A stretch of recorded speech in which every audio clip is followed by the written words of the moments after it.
Welcome to ज्ञान शुरुआत classes. आज हम लोग जो है और क्वेश्चन सॉल्व करेंगे 2023 के। सो पार्ट सी के क्वेश्चंस मैंने यहाँ पे और भी सॉल्व किए हैं।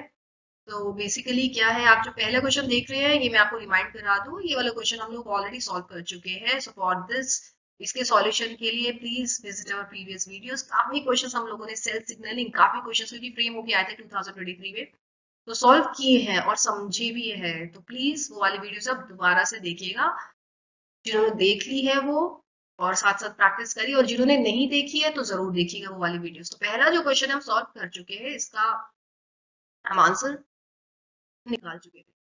अब यहाँ पे अब एक और क्वेश्चन देख रहे हैं। तो सारे क्वेश्चंस 2023 के हैं, पार्ट सी के अच्छे अच्छे questions we are going to solve. तो this question would be helpful आप लोगों के लिए, आपको एक आइडिया लगेगा और आप एग्जाम में आपके लिए इजी हो जाएगा ऑब्वियसली। ठीक है, तो समझते हैं हम कि क्या है। तो यहाँ पे क्या है, अगर आप देखें ध्यान से, तो पेरेंट्स और प्रोजेनी की बैंड पैटर्न दे रखे हैं और हमको बताना कि इन चारों में से कौन सा जो है आंसर सही है। ठीक है, सो बैंड से हमको यहाँ दिख रहे हैं, प्रोजेनी के नंबर इतने इतने इतने आए हैं और पेरेंटल जो है यहाँ पे जीनोटाइप निकल के आएगा। तो ठीक, तो अगर मैं चारों ऑप्शंस में से देखूं, बिल्कुल ही जो जो ये है गलत जो है वो साफ साफ जो है वो फोर्थ है, क्योंकि भाई काफी डेटा इन्होंने यहाँ से बैंड पैटर्न से हमको आइडिया लग जाएगा, इन तीनों में से कोई ऑप्शन आना ही आना है। तो दे आर लाइक सेइंग कि इट इज इनसफिशिएंट, तो it's not, because we are going to, we can easily find out the information कि कौन से फेज में था। ठीक है, तो एली सेम भी एंड डिफरेंट लिंकेज ग्रुप, ये पॉसिबल नहीं है। अभी आप समझेंगे कि इस तरीके से क्यों नहीं है। तो थर्ड भी इसका गलत आंसर है, तो फर्स्ट या सेकंड में से है, तो इसका जो एक्चुअल आंसर है वो सेकंड आंसर है। और वो क्यों है, चलिए समझते हैं। तो यहाँ पे जो है बात कर रहे हैं किसकी, देखिए पेरेंटल का अगर मैं गैमेटोफाइट, सॉरी जीनोटाइप बनाऊं, सो P1 और P2, तो क्या निकल के आने वाला है, P पेरेंट वन का निकल के आने वाला गैमेट जीनोटाइप, सॉरी वो ये आ रहा है बैंड के अकॉर्डिंग, देखिए है ना। और पेरेंट टू का जो जीनोटाइप है वो आ रहा है ये, यही आ रहा है, देखिए ध्यान से।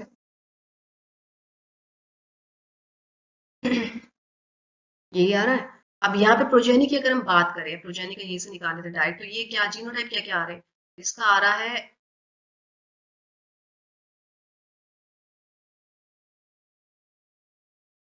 इतना, ये पहले वाले का ये वाला जीनोटाइप आ रहा है, इनका आ रहा है 80 जो है,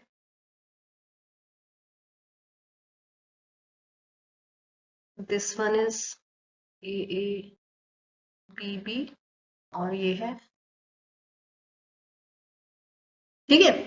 तो ये जो बैंड पैटर्न है ये पॉसिबल तब ही है जब दे आर सेइंग, उन्होंने हेट्रोजाइगस पेरेंट दे ही दिए गए। आप देख सकते हैं यहाँ पे हेट्रोजाइगस पेरेंट ही तो है ना, तो होमो है, हेट्रोजाइगस पेरेंट है, ये तो क्लियर है। तो ये तभी पॉसिबल है जब जो एलील्स है वो रिपल्शन फेज में होगी, कपलिंग या सिस में ना होते, रिपल्शन में होगी। तो किस तरीके से अरेंज होता है, अगर हम रिपल्शन की बात करें,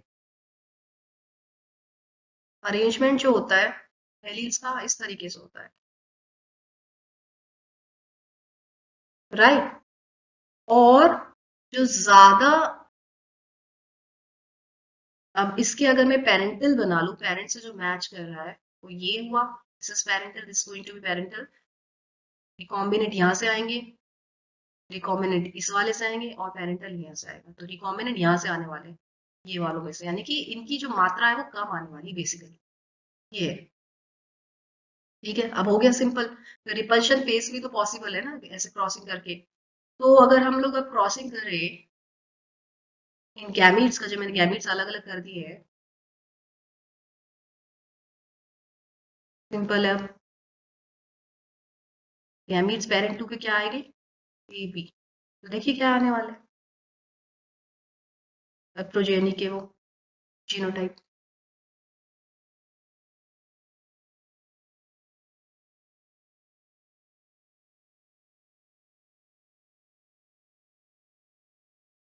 ठीक है, सो कम वाले कौन से आएंगे,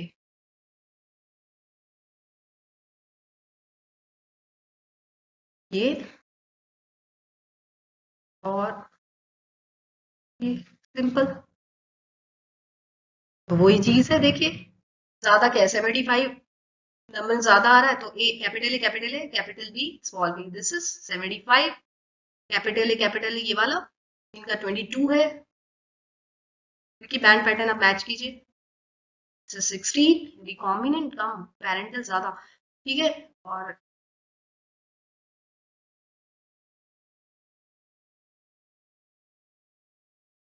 75, 22, 16 और ये वाले आए हैं 80, सिंपल।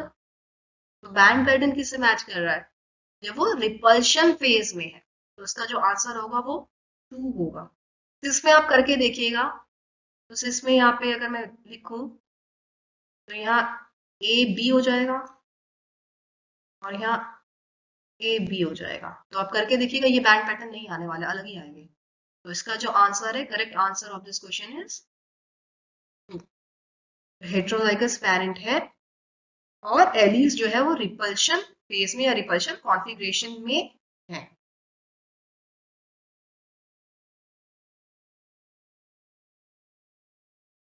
ओके ओके, चलिए नेक्स्ट पे आते हैं। इजी था ये। अब ये वाला जो क्वेश्चन है, ये वाला क्वेश्चन भी हम सॉल्व कर चुके हैं प्रीवियस वीडियोस में, सो आई रिपीट, प्लीज हमारी प्रीवियस वीडियोस आप लोग जरूर देखिए। उसका पढ़ाई मतलब बहुत ही कॉमन सेंस वाला जो ये था, आपको देख के लग रहा है खतरनाक सा, बड़ी काफी सिंपल था, ये वाला क्वेश्चन भी हम सॉल्व कर चुके हैं, तो देखिए उसका भी क्या आंसर है और क्या लॉजिक हम लोगों ने लगाया है। नॉर्थ सिग्नलिंग पाथवे से रिलेटेड क्वेश्चन है। Next question, again signalling, signalling से आई रिपीट बहुत सारे क्वेश्चंस जो है वो आ चुके हैं 2023 में, तो जरूर देखिए, इसलिए हम लोग जो है ये वाला टॉपिक कवर करें, सिग्नलिंग पाथवेज। तो यहाँ पे जो दे रखा है, ये बेसिकली अगर मैं पढ़ूँ इसको क्वेश्चन को, ये प्रोटीन काइनेज सी कह रहे हैं किस किस पे डिपेंड करता है, तो हम ये जो क्वेश्चन है ये PIP2 सिग्नलिंग से निकल के आ रहा है, और आप हमारी वीडियो जरूर देखिए, उसमें पूरा पाथवे हम लोगों ने समझा है।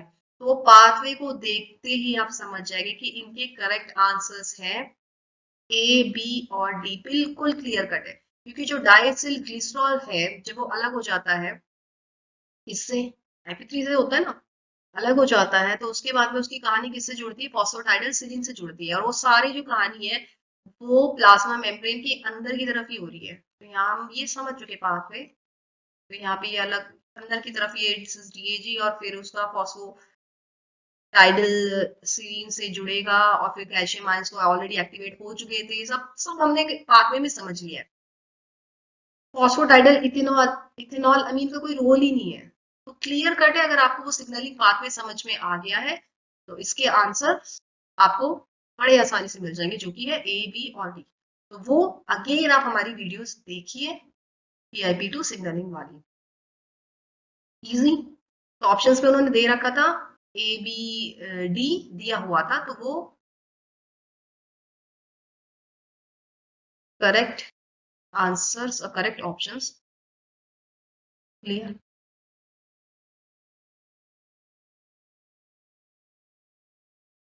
Okay next. ये भी काफी सिंपल है, ये भी हम सॉल्व कर लेते हैं। यहाँ पे क्या हमको पता लगाना है कि पीएच निकालना है किसका, मोलैरिटी क्या दी हुई है, ऑफ HCl, तो चलिए निकाल लेते हैं। ठीक, अब HCl जब टूटेगा तो ऑब्वियस सी बात है H आयंस का क्लोराइड आयंस हमको मिलेंगे।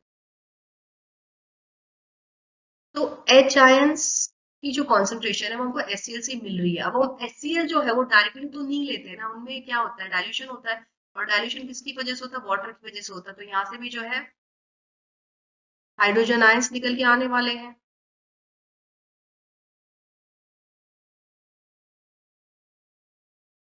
क्लियर है, तो टोटल जो है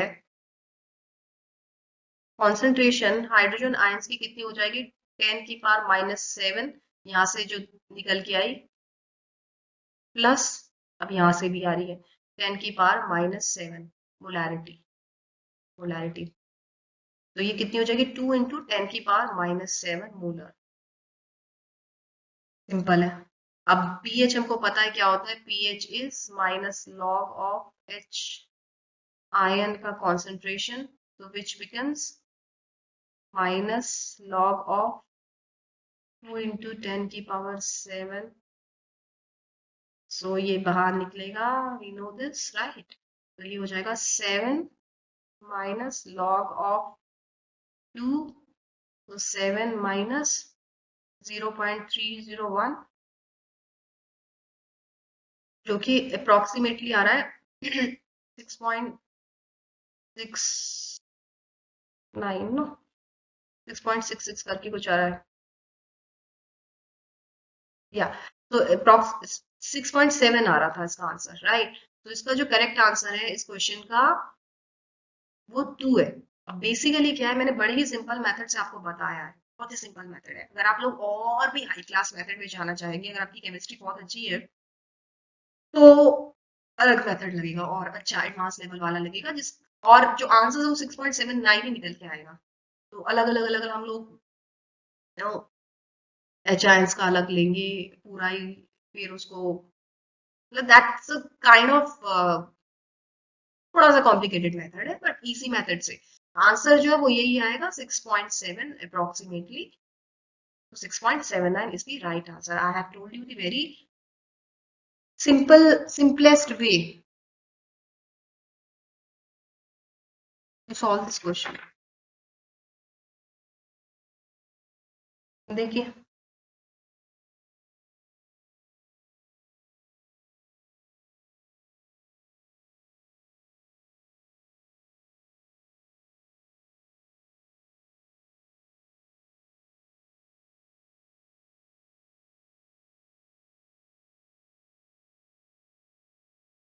चलिए नेक्स्ट क्वेश्चन पे आ जाते हैं। Okay, again interesting question. तो यहाँ पे आप देख सकते हैं, हमको पहला जो तरीका होता है मैं आपको थोड़ा सा और बता दूं। आप सबसे पहले देखिए कि रिजल्ट क्या है, वो पूछना क्या चाह रहे हैं। आप क्वेश्चन को यहाँ से यहाँ पढ़ के टाइम वेस्ट मत कीजिएगा, ये ट्रिक्स तो मैं आप लोग को बार बार बता रही हूँ। तो पहले आप देखिए वो क्वेश्चन में पूछ क्या रहा है, ताकि आप फटाफट इंटरप्रेट कर दे। तो पार्सिमोनियस ट्री बतानी है आपको कि इन चारों ट्री में से सबसे ज्यादा कौन सी है पार्सिमोनियस ट्री। तो what is basically maximum parsimony का कॉन्सेप्ट। सपोज मैंने 3 सैंपल्स लिए, इसको इस तरीके से समझते हैं, सैंपल 1, सैंपल 2 एंड सैंपल 3। ठीक है, तो मान लिया सैंपल 1 में जो कोड है वो कुछ इस तरीके का है, सैंपल 2 में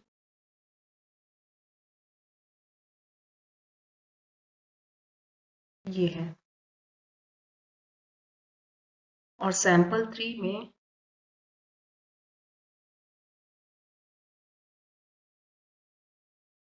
तो अगर मैं आपसे पूछूं तीनों सैंपल में से सबसे कम म्यूटेशन किस में हो रहा है, मतलब सैंपल 1 को अगर मुझे 2 और 3 से कंपेयर करना है तो लीस्ट म्यूटेशन किस में है? तो चलिए देखते हैं, समझते हैं इसको भी।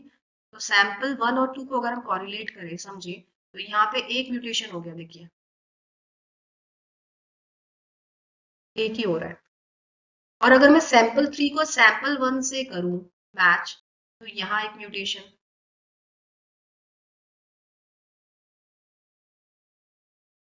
यहाँ हो गया एक, देखिए दो हुए।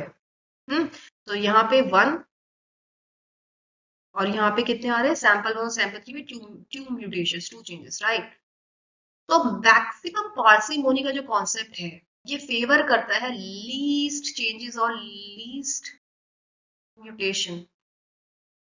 तो जिनमें सबसे कम चेंजेस है, स्पीशीज में कोई भी चेंज आ रहा है, किसी भी तरीके का म्यूटेशन हो रहा है, एक स्पीशीज दूसरी में कन्वर्ट हो रही है, तो लीस्ट म्यूटेशन लीस्ट चेंजेस वाले को ही फेवरेबल करेगा, फेवर करेगा। सिंपल, बस ये कॉन्सेप्ट यहाँ पे लगना, और काफी इजी क्वेश्चन है ये भी। तो यहाँ पे क्या कह रहे हैं देखिए, टैक्सॉन दे दिए अलग अलग और दो कैरेक्टरिस्टिक्स ले रहे हैं। क्या ले रहे हैं? शेप ले रहे हैं और कलर ले रहे हैं। दो शेप्स है, एक है स्क्वायर और एक है राउंड। इसी तरीके से कलर्स भी दो है, एक है येलो और एक है ब्लैक। तो हमको इन तीनों ट्री में से मिनिमल मिनिमल म्यूटेशन यानी कि एक जैसे भाई भाई ढूंढने हैं जो मैच कर रहे हैं, जिनमें चेंजेस इवेंट्स कम हुए हैं। तो ए बी सी डी में से अब आप बताइए सबसे कम आपको कहानी चेंज की किस में लग रही है? यहां से एंसेस्टर आया, ये एम आ गया, shape rectangle, rectangles, round round, logic लगाने आपको, कॉमन सेंस लगानी बस, और कुछ नहीं। ठीक है, तो ये मिनिमल मुझे यहाँ दिखा। देखिए बी में अगर हम देखें तो कितना शेप कलर अलग अलग आ रहे हैं। इसी तरीके से सी में देखिए शेप अलग अलग आ रही है, मतलब काफी म्यूटेशंस दिख रहे हैं यहाँ पे बी और सी में। डी में अगेन शेप एक जैसी आ गई और यहाँ पे आ गई, तो मिनिमल चेंजेस मुझे ए और डी में दिख रहे हैं साफ साफ। क्लियर है? तो टू मोस्ट पार्सिमोनी वाली जो ट्री है तो ए और डी है। सिंपल था। अब कोई भी क्वेश्चन वो आपको दे देंगे, आप कर देंगे फटाफट। आसान था ये भी, देखिए।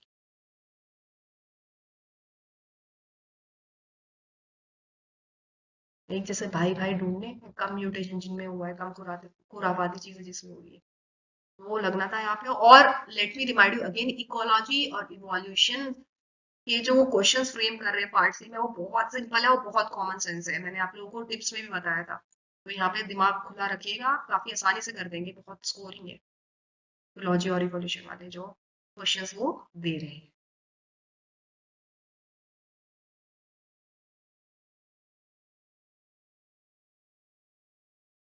Okay okay, next.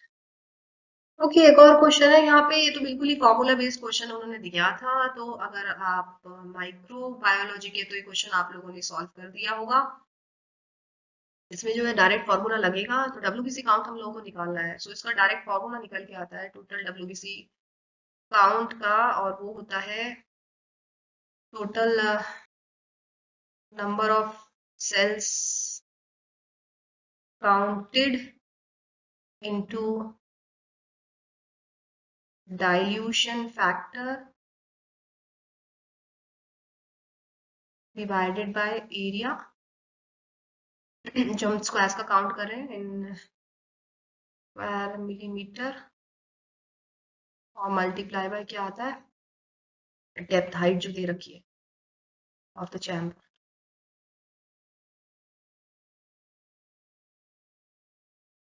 ये डायरेक्ट होता है बेसिकली, और इसको और सिंप्लीफाई कर दे तो सीधा सीधा सीधा हिसाब है, वो अभी मैं आपको बताऊंगी। तो देखिए सबसे पहले तो total number of cells counted, आप सेल्स को काउंट करेंगे, और वो हमको पता है कहाँ काउंट होती है यहाँ पे। डब्ल्यूबीसी की बात करें तो ये वाले लेंगे ना स्क्वायर्स। आरबीसी की कहानी अलग है, प्लेटेलेट की कहानी अलग है, तो डब्ल्यूबीसी यहाँ से काउंट करते हैं। वाले स्क्वायर्स आप कंसिडर करेंगे तो बड़ा ही मतलब आसानी से उन्होंने दिया हुआ है। और ये भी अनस्टेन्ड और स्टेन्ड सेल्स भी दिए हुए हैं। तो अनस्टेन्ड जो सेल्स है अनस्टेन्ड बेसिकली लाइव सेल्स है, और स्टेन जो है वो डेड सेल्स है। स्टेनिंग जब हम लोग करते हैं तो सेल्स जो है मर जाती है ना, तो हमको पता है। अब ये मैंने आपको अनस्टेन और स्टेन वाला क्यों बताया, क्योंकि हमको यहाँ पे सेल काउंट के अलावा सेल वायबिलिटी भी निकालनी है। तो उसका फॉर्मूला जो है वो निकल के आएगा सेल वायबिलिटी का, वो भी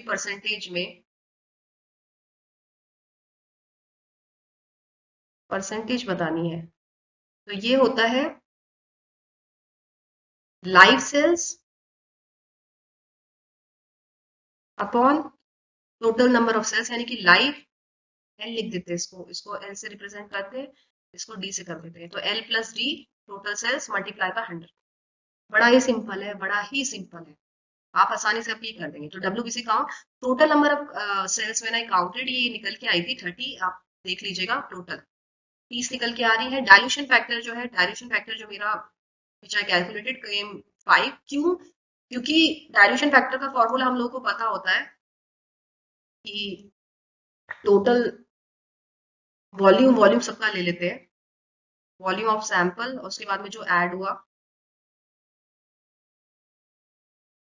इसकी वजह से चेंजेस आए, जैसे कि यहाँ पे ये लोग ऐड कर रहे हैं या ट्रिपेन ब्लू राइट, और divided by this, so let me right again, ये जो निकल के आया 5 निकल के आया था, so 100 plus 400 divided by 100, so which came 5, dilution factor इतना आया, तो total number of cells multiply by this, और क्योंकि वो पूछ रहे हैं एमएल में पूछे तो डायरेक्टली कर देते, तो 10,000 से मल्टीप्लाई हो जाएगा, और एरिया ये सब निकाल निकाल के, क्योंकि एरिया स्क्वायर में होता है तो 4 ही है कंसिडर कर रहे हैं, तो ये सब निकल के divided by 4, so direct formula I am telling you, okay, so this will come, कर दीजिए 150 डिवाइडेड बाय 4 इंटू 10,000, देखिए कितना आएगा,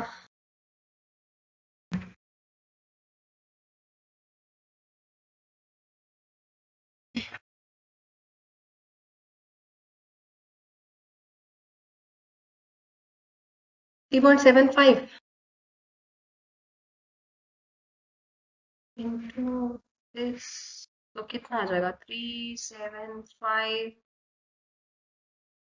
तो और ये सेकंड है ना, ये रहा दिस वन, सेकंड ऑप्शन, और यहाँ पे आप this comes 0 0 0,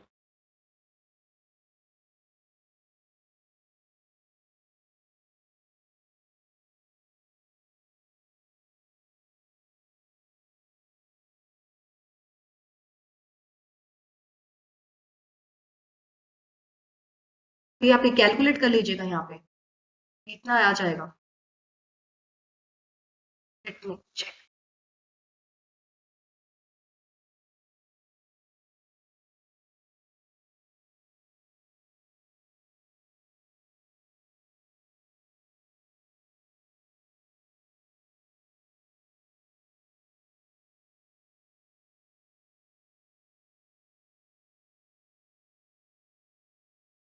this is going to be 37.5,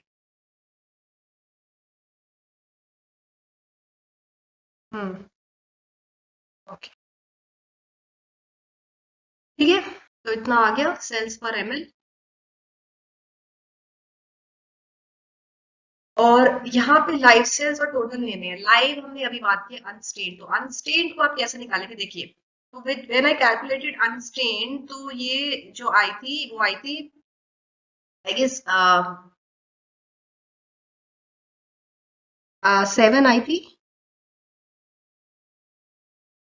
या 23, तो सारी मैंने निकाली थी, इस चैम्बर में निकाली, कैसे निकालेंगे आप, इस चैम्बर में निकालेंगे, चैम्बर इसमें इसमें इसमें, तो जितनी भी आ रही है, तो टोटल जो आई थी निकल के मेरी, when I calculated it came 23, so you have to divide it by 4, so ये जो आई वो आई 5.75 लाइव सेल्स, इसी तरीके से स्टेन यानी कि डेड सेल्स जो निकल के आई वो आ रही थी 7 divided by 4, strain came 7 and I had to divide it by 4, as so ये आई 1.75, ठीक, तो लाइव सेल्स कितनी आई 5.75 डिवाइडेड बाय टोटल 1.75 प्लस 5.75 कितना हो गया 7.5 मल्टीप्लाई बाय 100, तो इसका जो आंसर आता है वो 76.6666 करके आ रहा था, which becomes approximately 77%, तो इसका जो आंसर है वो है 2,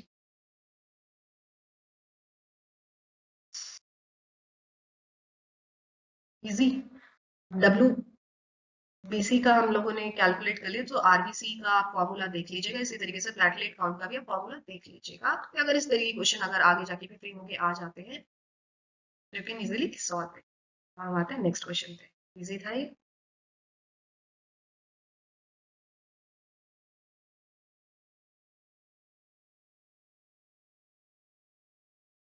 ओके नेक्स्ट,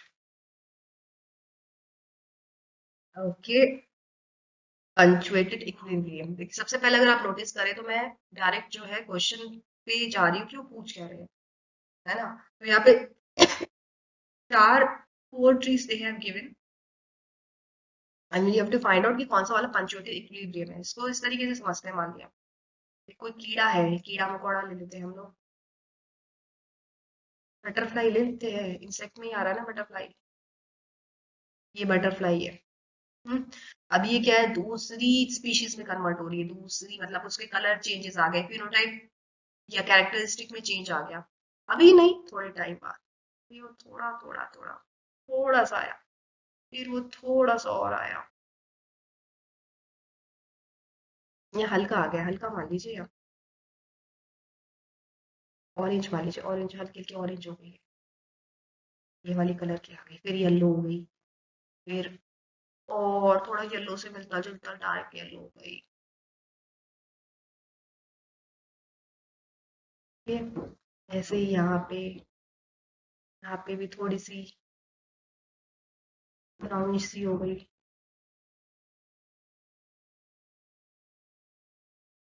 फिर ब्राउन ब्लैक सी हो गई।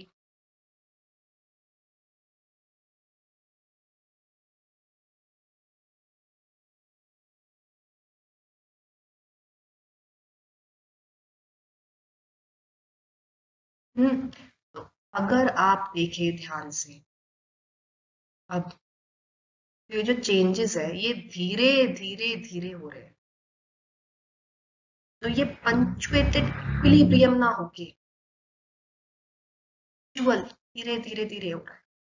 पंचुएटेड इक्विलिब्रियम की अगर मैं बात करूं तो यहाँ पे जो है रुक रुक के चेंज होती है स्पीशीज, रुकेगी एकदम सोएगी, रुकेगी एकदम सोएगी, रुकेगी एकदम सोएगी, इस तरीके से चेंज होता है।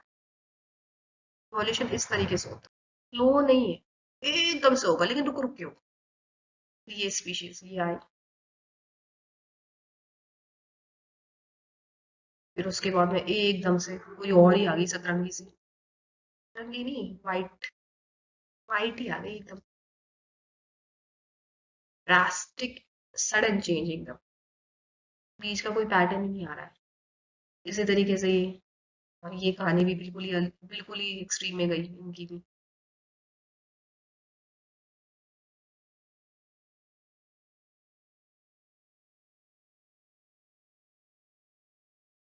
ठीक है, इस तरीके से, so this one is punctuated, रुक रुक के कहानी वाला इज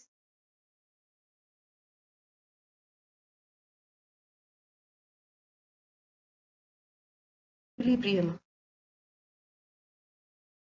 दैट मीन्स जब हम टाइम और कैरेक्टर लेंगे वक्त के साथ साथ, बहुत कुछ बदलाव आता है ना। तो एक स्पीशीज ये आई, रेड से शुरू हुई थी तो रेड ही लेंगे, ये रेड आई, फिर रुकी, फिर वाइट आई, फिर यहाँ रुकी और रुकी, फिर येलो आई। तो वक्त के साथ साथ कहानी रुक रुक के जिसकी चल रही है वो है पंचुएटेड। लेकिन औरों की कहानी फाइलेटिक वालों की कहानी ऐसे नहीं चल रही है। तो यहाँ से ये रुका, यहाँ रुका, ये रुका, ये रुका, इस तरीके से रुक रुक के आ रहा है। तो अगर आप तीनों चारों ग्राफ्स को देखें तो इसका जो आंसर है रुक रुक वाला, रुक रुक के वाला, वो आया है ए, इज द राइट। रुक के एकदम से चेंज होना, रुक के एकदम से चेंज होना, पंचुएशन का मतलब ही क्या होता है, रुकावट। और ग्रेजुअल मतलब धीरे धीरे धीरे धीरे धीरे होता ही गया, धीरे धीरे हो रहा है, वो दूसरा वाला इक्विलिब्रियम है, इक्विलिब्रियम होता है।